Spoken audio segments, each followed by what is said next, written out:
Humans versus human intelligence, the Point Reyes version. Today I'm circling back to that topic and Point Reyes National Seashore because of a message that was sent to me. And it's not that I want to pick on the person, so I'll leave them anonymous.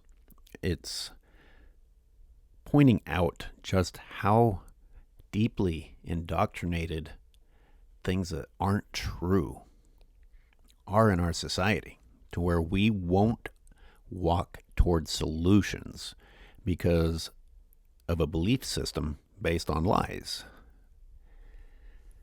I think I'll read what the person said so that you have a little bit of an idea of where I'm coming from before I start breaking it all up. It's like he's trying to give me props and a compliment at first, and then, well, here it is. I didn't realize there was such a problem with the cows and the elk issue. I noticed that you are very big on the cattle farms in Point Reyes shutting down. I'm all for that, but that would mean there are less grass-fed local cows, resulting in an increase of factory farming. Even though the cattle out there are hurting Point Reyes, isn't that worth the sacrifice for having less factory farms? Man, there's a lot to unpack. Just think about the premise of the statement, that how we're not going to have factory farms is by sacrificing Point Reyes National Seashore. That's what's standing between more factory farms. These local grass-fed cows on that peninsula that account for almost nothing in the total market are the difference between factory farms and not factory farms. I mean, that's absurd. And someone who's been looking at it from my perspective, as long as I have, understands why I can say that it's absurd. But if you haven't been, then you think it's unfair that I say that it's absurd. So let's look at it from a different angle. So Point Reyes National Seashore is a national seashore. It is a pretty darn small peninsula on the California coast. And it was chosen because of its unique biodiversity and unique habitat. And in the words of the legislation, set aside to preserve and protect a portion of the diminishing coastline. Now, we can't give the wildlife, the habitat, the animals, even that. We can't give them that little area lest humankind falls apart, lest we begin to starve. We will no longer have our meat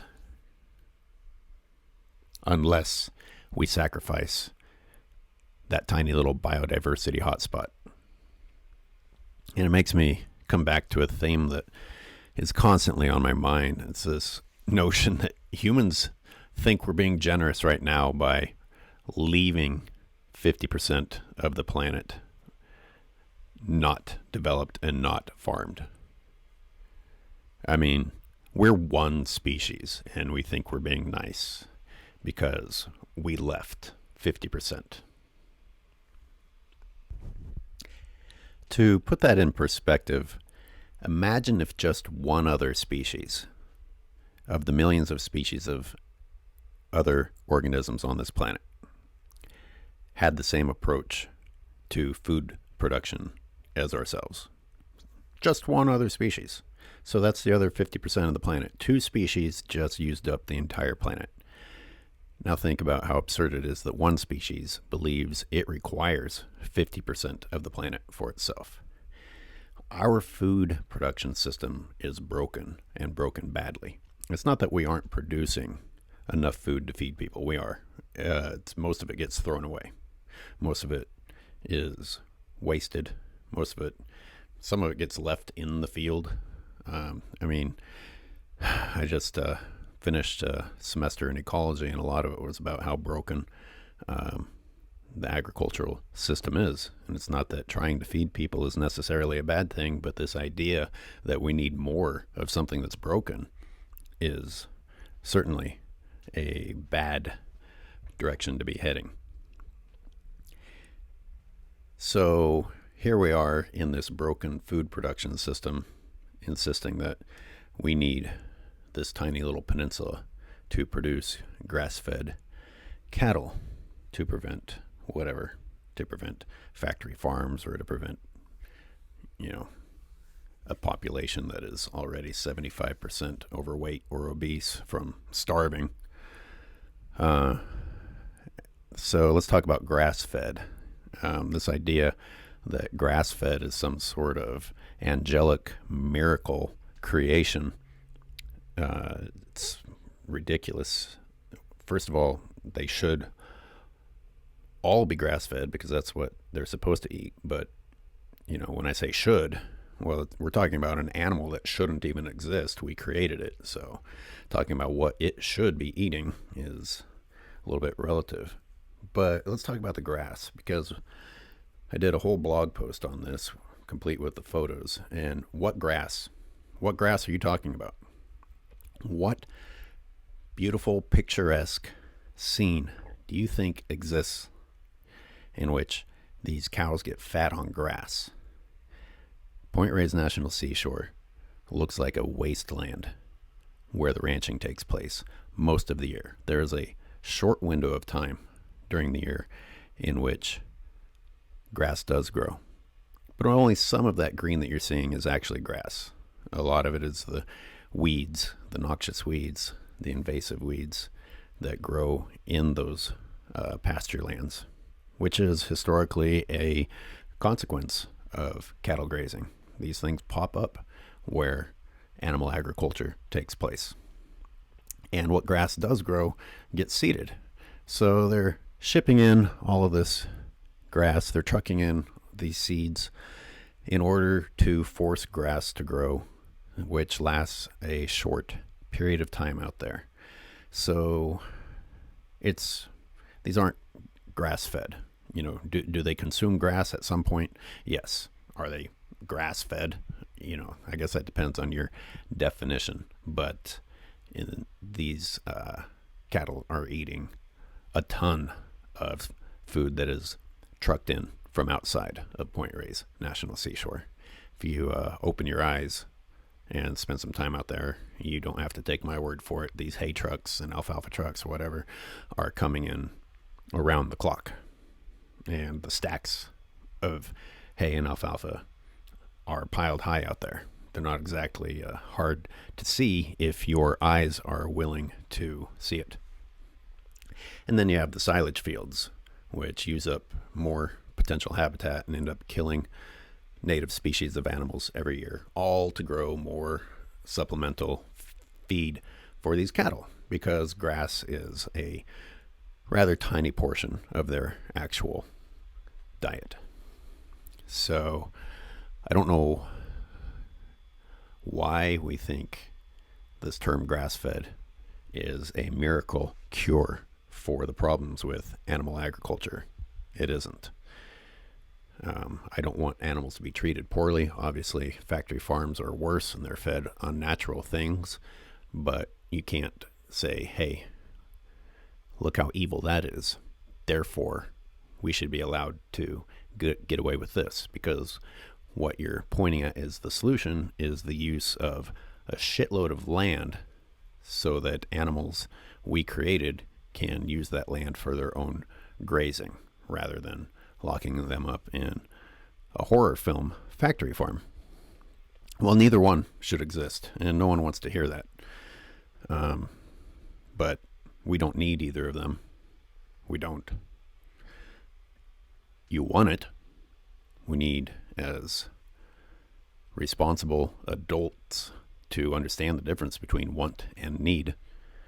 And if we aren't willing to sacrifice some things that we want for the greater good, well, that's really what we're talking about here. If you feel like we need to sacrifice Point Reyes National Seashore because of our insistence on eating something that we want, then that kind of says everything about whether there's a hope for the future. And doesn't look like there is, considering the mindset. The other key word was local. I'd like it explained to me how being local saves the world and what you think local means. Because, as I said, most of the food is brought in from elsewhere. Now with the drought, even the water has to be brought in from elsewhere, which means something else is suffering somewhere else in the removal of that water or the production of the cow food that is brought in to feed the local cows with non-local feed. So I already would argue that it's no longer a local product. They were raised on non-local feed. Do they have some local feed inside of them? Sure. It cost us a fortune, and also costs a fortune to bring in the supplemental feed. And then who do you think eats it?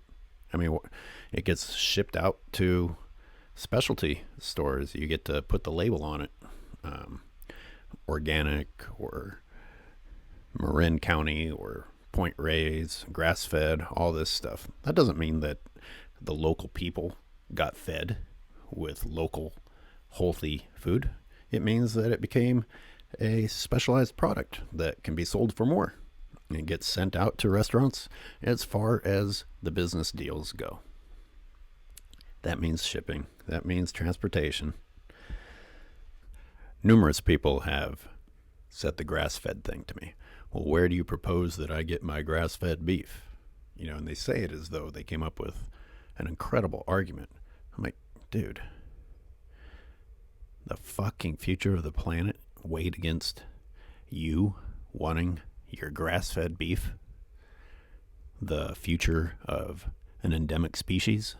The future of animals in a beautiful national seashore? Just the fact that it is a national seashore weighed against your desire to have grass-fed beef, which again is barely grass-fed. Early on, this is 4 years going now, the Point Reyes thing for me. Someone reached out to me and said, hey, will you do an interview? So I looked at the person's profile and I said, sure, show me some links to your past interviews. And I never heard back. And the person hadn't ever conducted an interview. And the person was all about harvesting from the earth. And when I say harvest, I mean kill things from the ocean, killing elk, eating venison, abalone, etc. And their whole take on it was, hey, I really enjoy sharing these experiences with people, and it means a lot to me to do this. Well, that might be, but all you really said was that you're attached to something that you've done for a long time. A lot of people are attached to a lot of things that they've done for a long time. That does not make it good. The fact that you have nostalgia attached to something does not automatically make it good. The fact that you call it your way of life does not automatically make it good. The fact that you went hunting and shot an animal instead of purchasing meat from a factory farm does not mean you did not hurt that species' future or deplete that population of a needed member of that depleted population. There's always something for us, especially these days with the amount of evil we've created in the world. You're guaranteed to be able to point at something worse than what you're doing. That is not an inspiring way forward to make your moral decisions. I'm obviously treading on dangerous ground and isolating listeners, or they've probably already tuned out because I called things that they hold to be true ridiculous. And where do I go from here other than to talk about more things that we have decided are true because we were told that they were true and decided to accept that they were true, but are in fact ridiculous, such as that these are good people doing this stuff. Good people would be doing whatever it takes to heal the planet and ensure a better future for new generations, not people who insist on keeping a struggling industry alive just because it's what they've done in the past and want to keep doing. That's called selfishness. And then you add to that what their industry is at its core is turning living creatures into walking pieces of meat. We are being taught to look at living, breathing things as nothing more than commodities. But we're angels. We're angels as long as we keep them out of a factory farm setting, which, by the way, guess where these grass-fed, quote, grass-fed cattle go to be killed? To the horror film show. But, this idea that good people, because they go to church or whatever, steal babies from moms as the centerpiece of their industry and force that mom to get pregnant over and over and over again while having the baby stolen over and over and over again. You can justify that a million different ways. Bottom line is that's what the core of the industry is, and you have decided that that is okay and that those are good people.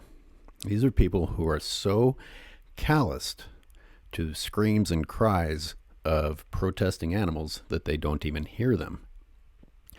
I don't want someone like that anywhere near me or my children or influencing the mental state of the next generation, because that is calloused, it is a false sense of reality, and it is a justification of being cruel for economics. You are putting money above respect for life, all because we have already decided that these are good people and that what they are producing is necessary.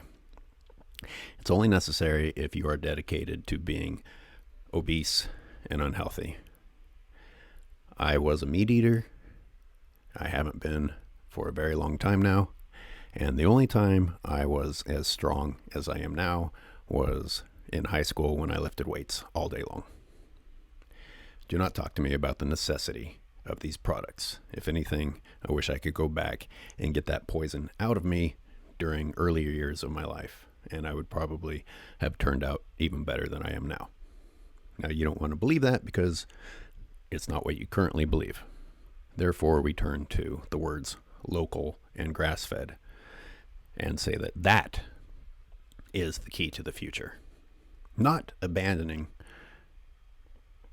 industries that are based on ridiculous notions in the first place, such as that we need the lactations of a pregnant bovine, or that we need to consume as much red meat as a lion does, all for the glorious reward of having colon cancer and being fat. But yeah, let's sacrifice Point Reyes National Seashore because, it's what we are already comfortable with and currently believe in. I almost forgot to say the most important point. The expansion of factory farms is not caused by the disappearance of small farms. It's caused by our insistence to continue eating things that we should not be eating, that we do not need to eat. You don't get to blame not buying products from these people operating a private business inside of a national seashore that we, the taxpayers, paid for. But despite that, private businesses get to destroy nature for their profit, and we're supposed to believe it's our duty to buy those products and keep them going so that more factory farms don't take over. Here's a crazy idea. How about not buying products from industries that rely upon the destruction of nature? Animal agriculture is a direct conflict with nature. The other animals that exist in nature are competitors to the creation, to the raising of commodity animals. Even in Point Reyes National Seashore, we see this, where tule elk, the endemic species, the spotlight species, are going to be shot because of the competition threat that they pose. We're not even talking about predators yet. We are not even talking about predators yet. We're talking about the threat that an herbivore poses to animal agriculture. The absurdity of thinking that this is a nature-friendly industry shows how far we have to go in waking people up. And I'm sorry if your taste buds are going to miss beef and cheese for a while. But I'm more sorry that you think that tiny sacrifice that you have to make personally is greater than saving a biodiversity hotspot.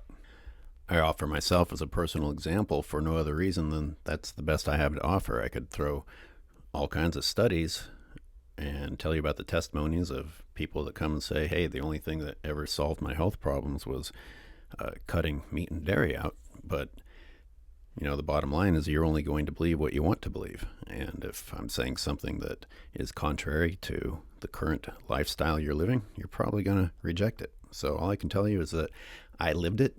I experienced it. That's a pretty powerful form of truth. This idea that you have to support evil to fight evil is absurd. And I'm sure you think it's absurd that I called animal agriculture evil. Well, spend enough time in it and look at it from the perspective of the creatures that are being exploited. It's pretty evil. And you don't have to call it evil. You can just look at alternatives that don't require any of that stuff. Don't require any of the examples that you can categorize on different levels of, well, that's humane slaughter. And over here, well, that one, I guess, is pretty bad slaughter. And, well, this baby was only taken from her mother after 3 days instead of immediately. You're comparing different forms of abuse when you don't have to choose any of them. And you're healthier by not choosing either of them. And the planet is healthier by not choosing either of them. And yet you're stuck in this mind game that the way forward is by choosing the lesser of two evils, when in fact you don't have to choose either of them. So let's pretend that I actually got through to someone in that last little rant there. Well, next comes, in order to defeat that shimmering light of hope that you might see the truth, in comes economics, the argument that we always turn to. Jobs. You got to create jobs. You got to stimulate the economy. You got to support these people. You don't want them to go broke. Wrong. Sorry if these people's means of living is hurting all of the rest of us. I think they can move on. And I don't think it's my job to keep that industry going. And by the way, these people can retire 10 times over with the money they already have. I like to challenge people with my threshold argument. Like, when is enough? Is there ever going to be a day where you can't use the excuse of jobs and the economy? When the last strip of trees in a forest remains, you say, well, look at all these struggling loggers because there aren't any trees left to log. You don't want the families to starve, do you? So we chop down the last of the trees so that whoever the local family was could make a little bit more money. Look, you just have to rethink the entire system. We are supposedly the most intelligent species on the planet, and yet we can't find other ways of making a living other than destroying and exploiting. It's just not possible. You don't get to call yourself the most intelligent species and then pretend that we're limited with that range of thinking. It's like we stopped evolving in the 1800s when oil was discovered and the beef tycoons grew to incredible power in the United States. And ever since then, the money has been spent on making sure that those people's industries were protected and that we stayed reliant on them. I mean, how can we not have continued to evolve? Human evolution basically stopped then. If you look at our progression, there's that time period where we're progressing at a rate that is unfathomable. And then all of a sudden, these two industries reach a certain level, and suddenly we can't evolve anymore. We've never eaten this much beef in our entire existence as a species, but now we need more of it than ever. We need more of the planet than ever. I wonder who's gaining from that.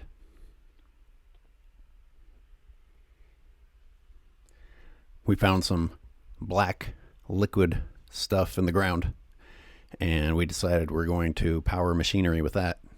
And that was the end. We decided that that was the only way to power machinery. There was no other possible direction to go forward with the entire human race and all of our brilliance. We figured it all out centuries ago and just have not been able to improve. Well, I thought that was the end, but unfortunately this person wrote more to me, saying, the overpopulation of the United States cannot be sustained entirely with plant-based diets.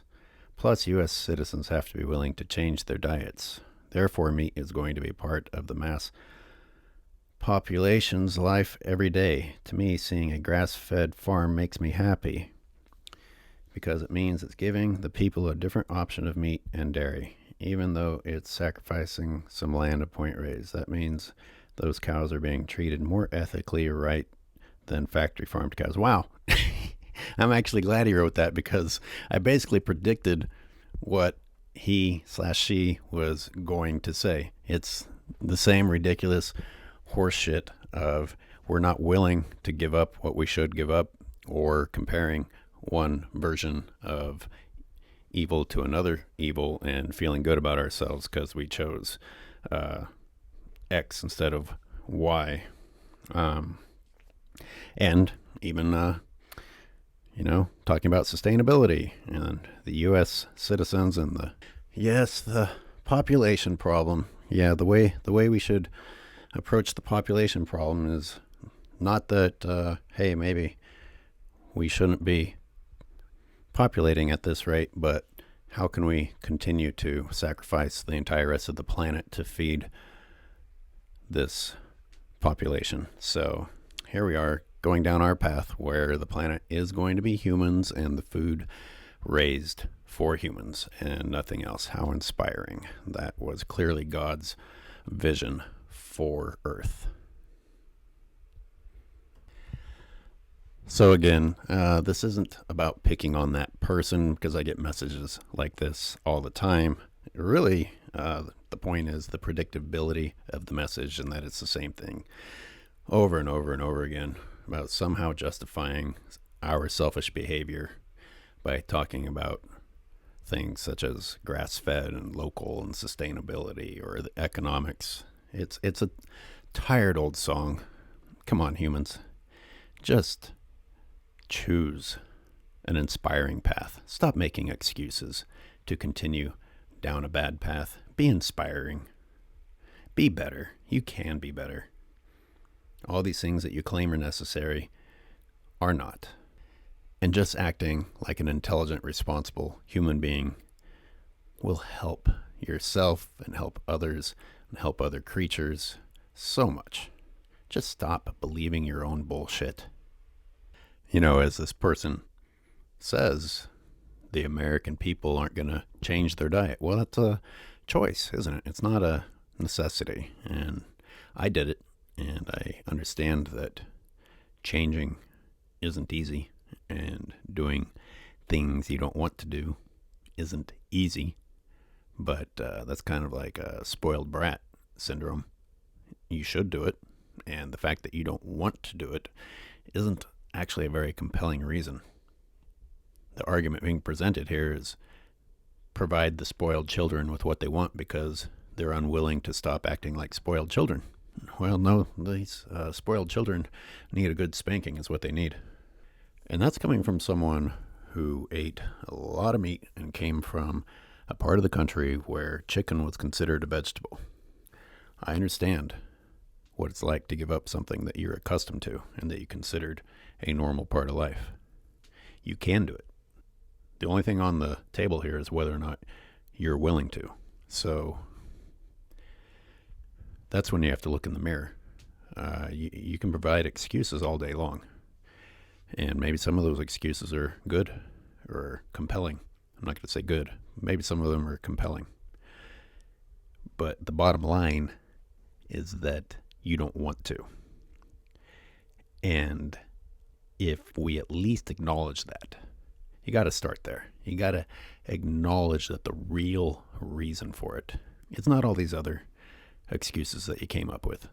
You don't want to. When you realize that you are willing to hurt the planet and cause suffering just because you don't want to change, well, you may still be okay with that, but at least you're at a starting point now.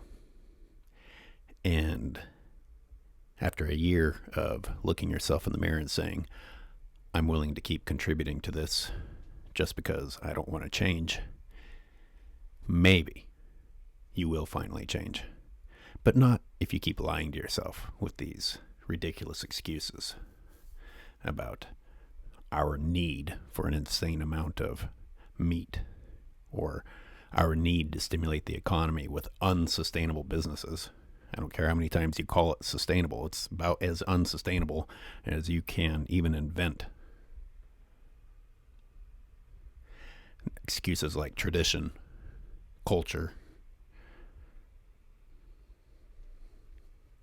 excuses about stimulating the economy with industries that cost us billions every year in subsidies and bailouts.